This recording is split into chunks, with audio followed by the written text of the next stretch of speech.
Imagine standing before a roaring crowd, your hands tied, while everyone waits to see if the river will spare you. Imagine your life, your honor, and your future depending not on truth, but on whether the water decides to let you breathe.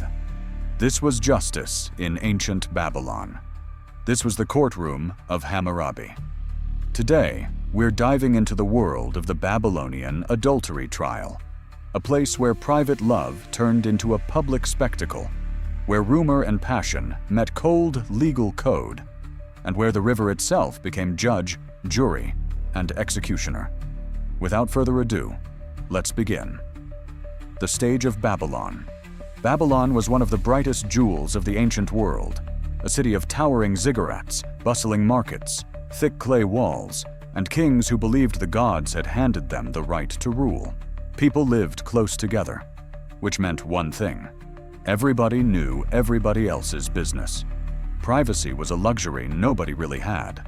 Every glance, every whisper, every late-night visit could become public news by morning. And because community reputation was everything, accusations carried real weight. A rumor wasn't just gossip. It could destroy a home, a marriage, a life, especially for women, and especially under Hammurabi's code. Hammurabi's code, the law in stone. King Hammurabi ruled Babylon around 1750 BCE, and he left behind one of the most famous legal documents in history, a giant stone stela carved with 282 laws. These laws were written not just for the elite, but for everyone to see. They were strict, often harsh, but clear, and when it came to adultery, the code pulled no punches. To the Babylonians, marriage wasn't only a personal bond. It was a contract linking families, finances, land, and children.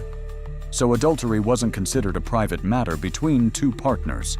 It was seen as a crime against the family, the household, and the future. That's why the law took it deadly seriously. The code stated that if a married woman and a man were caught together in a way that suggested intimacy, they could be bound and thrown into the river. If the river swallowed them, they were guilty. If they survived, they were innocent. Survival was the verdict, death was the sentence. The river was the judge.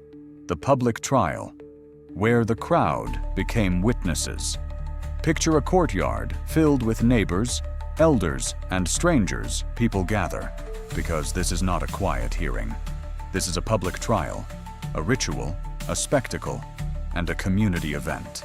The accused woman stands in front, trembling, while the man beside her shifts under hundreds of eyes. The husband brings the accusation. The elders oversee the setup, and the crowd watches, waiting to see a life be judged by nature itself. The process was simple, but terrifying. First, the accusation was spoken in front of everyone. The husband or another witness claimed to have seen the lovers together. The woman was not allowed to deny it silently. She had to defend her innocence before the entire community. But words were only part of the trial. The real test came afterward. She and the accused man were tied together or individually. They were led to the riverbank where the water flowed strongly. And then, under the open sky, with everyone watching, they were pushed into the river. There was no special technique, no magic, just water, fear, and fate. If one or both floated back to shore alive, the gods had spoken. They were innocent. If they drowned, well, Babylon didn't debate much after that. Why the river? The logic behind the trial. To us, this seems bizarre. Why let the river decide guilt? But to the Babylonians, the river wasn't just water. It was a divine force, believed to be connected to the gods themselves. Water was pure, powerful, and honest. Humans could lie. Judges could be bribed. Witnesses could twist a story. But the river? The river could not be fooled. So throwing someone into the river wasn't random punishment. It was a test of truth. If the gods believed the accused were innocent, they would help them survive. If not, the water would claim them. Fair or not, this was how justice worked. And another layer was at play. By making these trials public, the state reminded everyone to behave. Nothing scares a community like real consequences made visible, the emotional weight of the accused. Imagine the woman standing there. Maybe she was guilty, maybe she wasn't. Maybe the accusation was made out of jealousy, misunderstanding, or malice. Maybe she truly loved someone else, but lived in a society where her own feelings had no legal place. Babylonian women lived under strict expectations. A single rumor could twist her world. A suspicious glance could become a formal accusation. Sometimes it didn't take much more than a neighbor with sharp eyes or a spiteful family member. And once you stood at that river's edge, fear wasn't theoretical. It was physical. Your breath quickened. Your legs shook. You knew every second might be your last. You might look at the man accused with you, wondering whether he regretted everything. You might search the crowd for one friendly face. But none of it mattered. The river was coming. Even the innocent trembled. Surviving the trial was possible, but the river was unpredictable. Many feared that even if they were innocent, the water might not be gentle. The husband's role, power and pain. The husband wasn't just a bystander. His accusation started the entire process. Under the code, adultery harmed not just his emotions, but his honor and property. A child born to another man meant confusion in inheritance, a threat to the family name, and a stain on his household's reputation. But here's the interesting twist. If the woman was accused, but the husband still trusted her, he could choose not to push the case forward. He could defend her. He could say, "I believe her. I will not drown her." And if the judges accepted his statement, the trial could end. His faith could save her life. His doubt could end it. This power created its own emotional storm. Husbands were torn between anger, pride, love, fear of gossip, and duty to tradition. Sometimes they forgave. Sometimes they demanded justice. Sometimes they regretted both. The crowd, witnesses, judges, and gossips. In Babylon, communities were tight. People lived close, worked close, and often argued close. When an adultery trial happened, everyone became part of it. They watched from rooftops, shouted opinions, whispered speculations, and judged with their eyes. Some felt pity. Some felt excitement. Some felt superior. But everyone felt something. And because these trials were so public, they served as warnings. People remembered who drowned and who survived. They remembered which families were hurt and which families were shamed.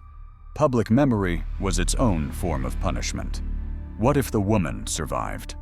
If the woman survived the river, everything changed. She wasn't just safe, she was proven innocent by the gods. The accuser could be punished for lying or exaggerating. The husband had to take her back. The community had to respect her innocence. But emotional scars remained. Even if she lived, the memory of the river stayed with her forever. The humiliation, the terror, the public scrutiny, all of it followed her home. The man accused with her, if innocent, walked away too. But even then, whispers often continued.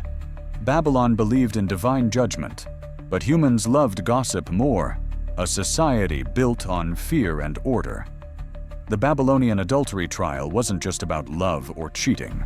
It was about maintaining social order. Hammurabi's code valued structure over emotion, lineage over personal desire, and public honor over private mistakes. In this world, love could be dangerous, a rumor could kill, and survival was often a matter of divine luck.